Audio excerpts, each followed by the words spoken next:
గుండె మీద బండ. శ్రీమతి పొత్తూరి విజయలక్ష్మి గారు రచించిన ఈ కథ రచన మాసపత్రికలో ఫిబ్రవరి 2004లో ప్రచురితమైంది. జగమే మాయ. నిజమే, ఈ మాయాలోకంలో అంతా అయోమయం, గందరగోళం. ఒకచోట వర్షాలు ఎందుకు ముంచెత్తుతాయో, మరో చోట చుక్క నీరు ఎందుకు భూమి మీద రాలదో ఎవరికీ తెలియదు. ఇది పోని ప్రకృతి మాయాజాలం అనుకున్న మనుషుల మాయాజాలాలకు అన్నింటికీ అర్థం ఉండదు. ఉదాహరణకి, చక్కగా రోడ్లు వేశాక తీరిగ్గా కేబుల్ కోసం నిలువెత్తు గోతులు ఎందుకు తవ్వుతారు? ఆదరా బాదరా డ్యాములు కట్టేసుకుని పొరుగువాడే నీళ్లు వదిలాడు కాడని ఎందుకు గుండెలు బాదుకుంటారు? ఇవన్నీ సమాధానం లేని ప్రశ్నలే. అలాగే కమలపాడు ఊళ్ళో గత ఎన్నో సంవత్సరాలుగా ఉన్న ఓ ప్రభుత్వ కార్యాలయం ఎందుకుందో ఎవరికీ తెలియదు. కానీ ఉంది. మరి కార్యాలయం ఉంటే సిబ్బంది ఉండాలి కదా. ఉన్నారు. ఓ జూనియర్ ఆఫీసర్, ఓ accountant cum cashier cum clerk, ఒక టైపిస్ట్, ఒక అటెండరు ఉన్నారు. ఏళ్ల తరబడి ప్రమోషన్ ఇవ్వక ఏడిపించి ప్రమోషన్ వస్తే చాలు అనే స్థితికి వచ్చాక ఒక బడుగు ప్రాణిని ఆఫీసర్గా వేస్తారు. ఆయన తెగ ఆనందపడిపోయి తిరుపతి వెళ్ళి గుండు కొట్టించుకుని చంకలు గుద్దుకుంటూ కమలపాడు వెళ్తాడు. తీరా అక్కడి పరిస్థితి చూశాక గుండెలు బాదుకుంటూ దొర్లి ఏడుస్తాడు. ఓ 4 రోజులు ఏడ్చి 5వ రోజు నుంచి ట్రాన్స్ఫర్ కోసం ప్రయత్నిస్తాడు.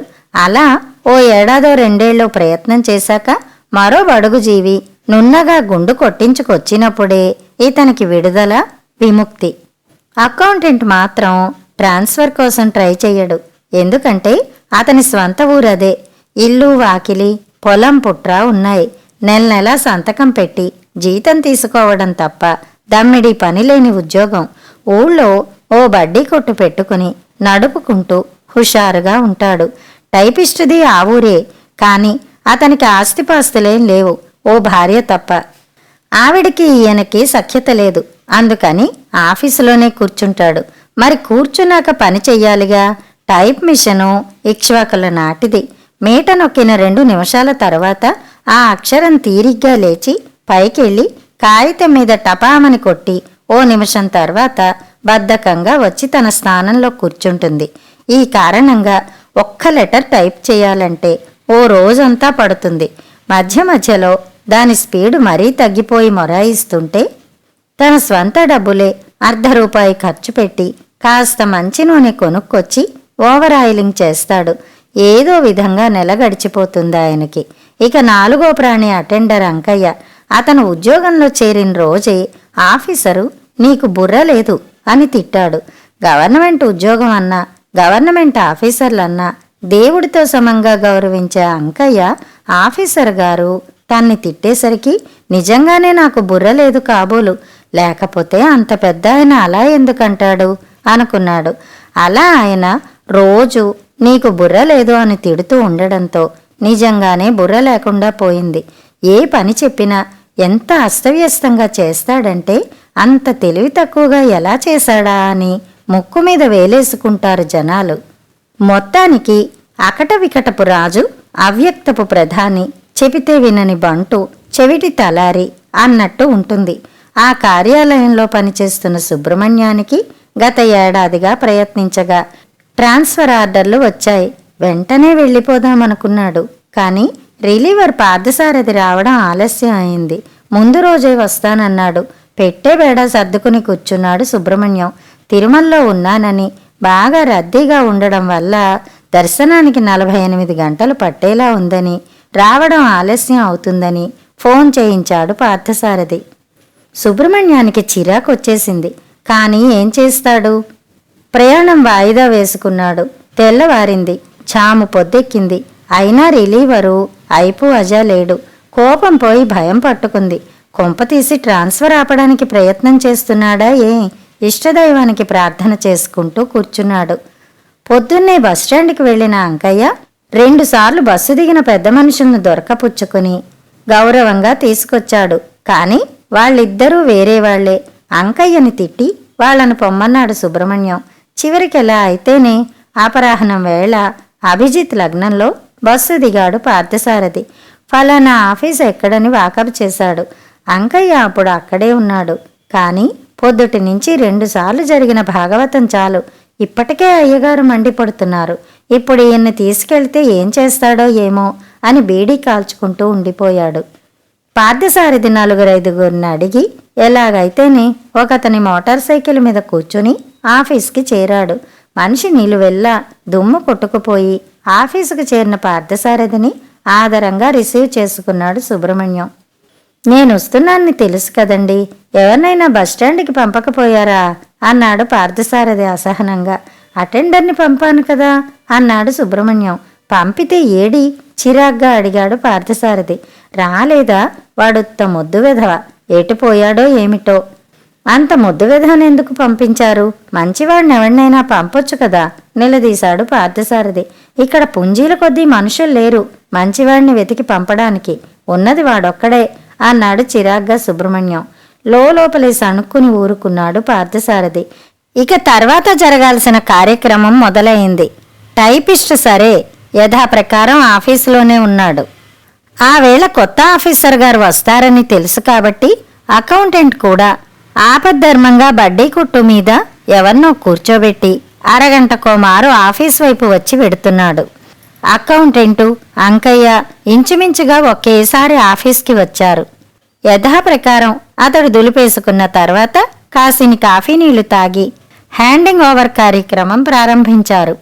డబ్బు లెక్కలు, ఇక్ష్వాకుల కాలం నాటి ఫైళ్లు అన్నీ అందచేశాక ఆఫీసులో ఉన్న వస్తువుల వంతు వచ్చింది.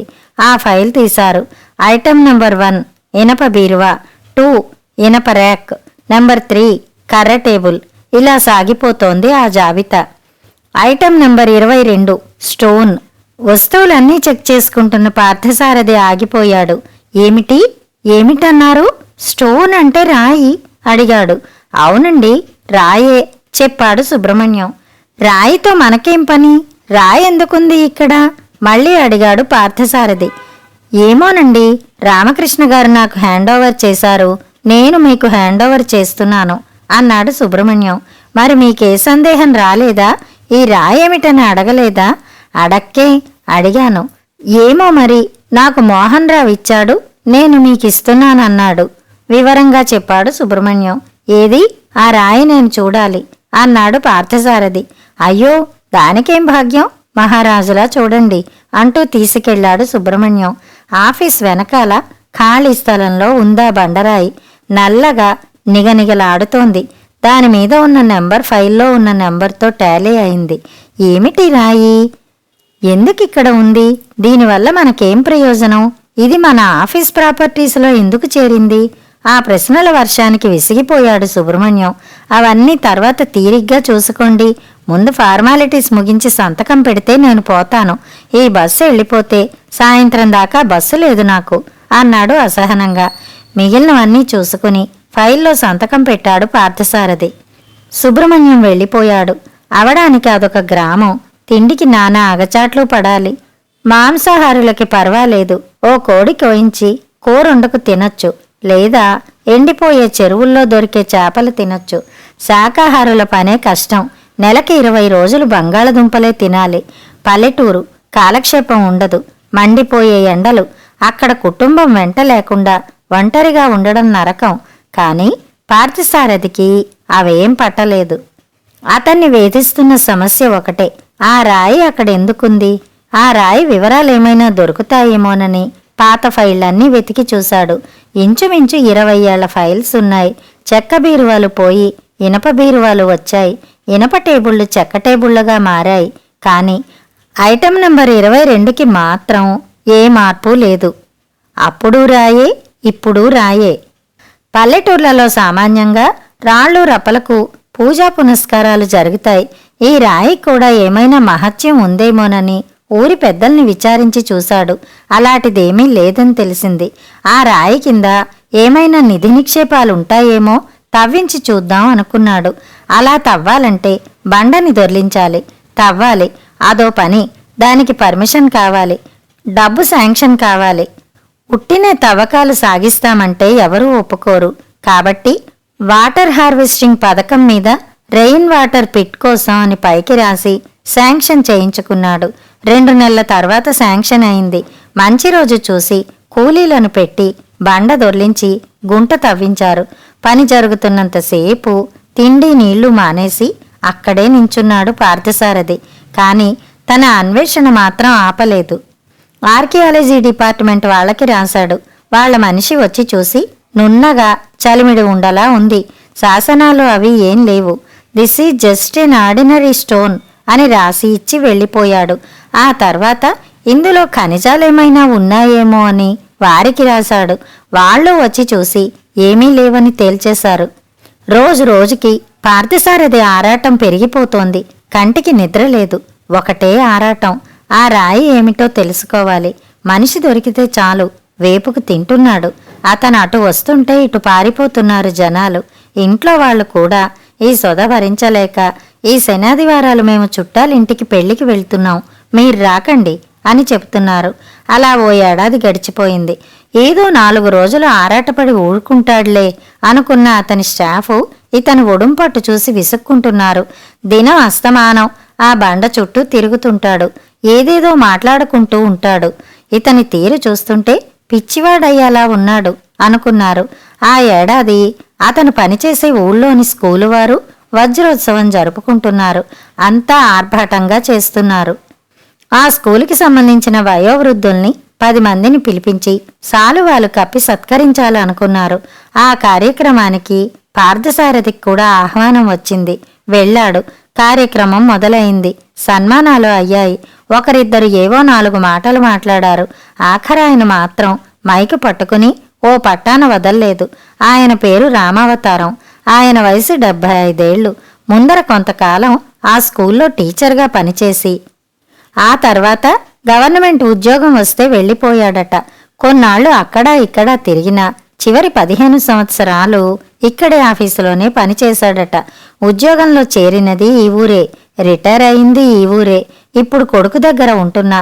ఈ ఊరితో నాకు విడదీయలేని సంబంధం ఉంది అంటూ మొదలుపెట్టి జ్ఞాపకాలు నెమరు వేస్తూ 45 నిమిషాలు చెప్పాడు. వింటున్న జనం విసిగిపోతున్నారు. ఆయన్ని మైకు దగ్గర నుంచి లాగడానికి ఎన్నో విధాల ప్రయత్నిస్తున్నారు.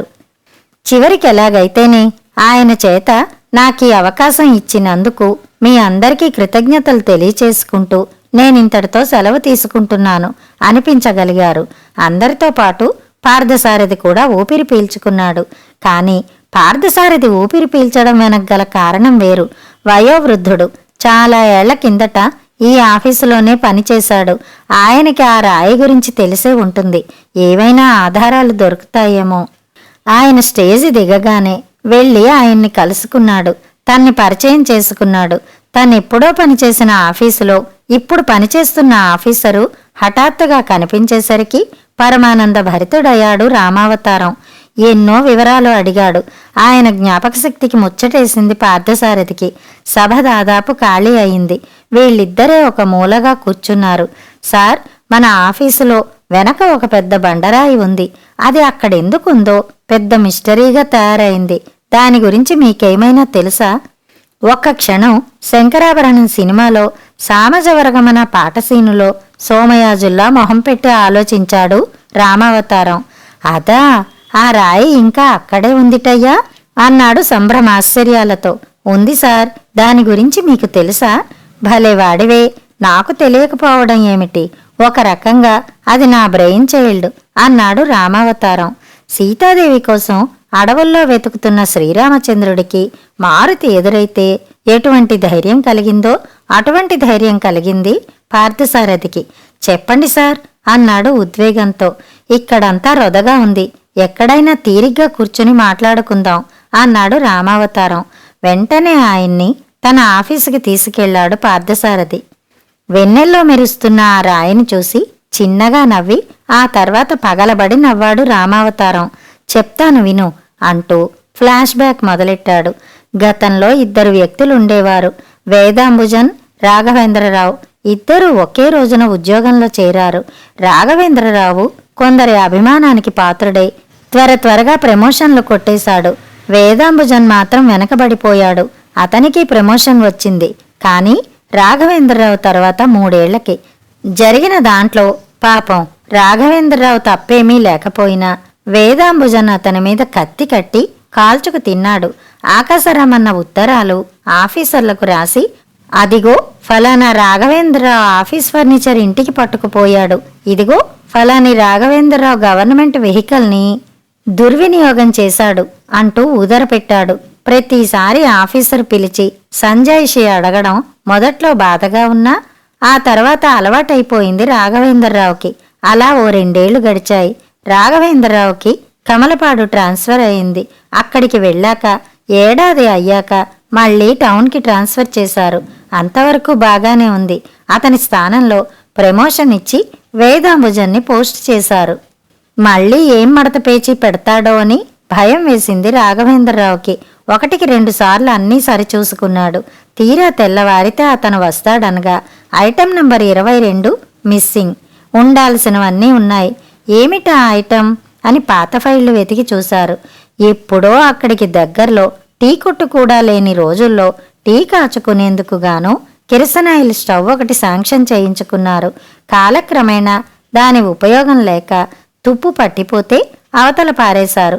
రూలు ప్రకారం అలా పారేయకూడదు, అదిక పనికిరాదని ఖండెం చేసి స్క్రాప్ అకౌంట్లో హెడ్ ఆఫీస్కి పంపించాలి.